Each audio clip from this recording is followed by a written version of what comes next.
Alright, so this is a tutorial video on one possible way why your sound isn't working if you're using an HDMI cable.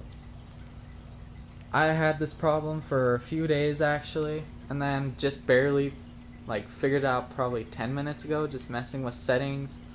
See, as you can see, everything is not making sounds when I scroll through, and I will even mess with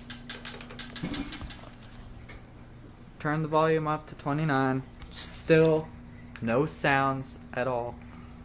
You want to go into your system, then to console settings, display, and you want to make sure the display discovery is disabled, which is what really fucked it up. Then it will restart your Xbox, and then you should hear all the normal sounds.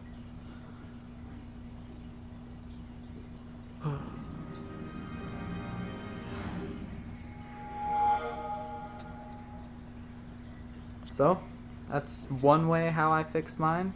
Didn't work for you, then I'd suggest looking for other videos.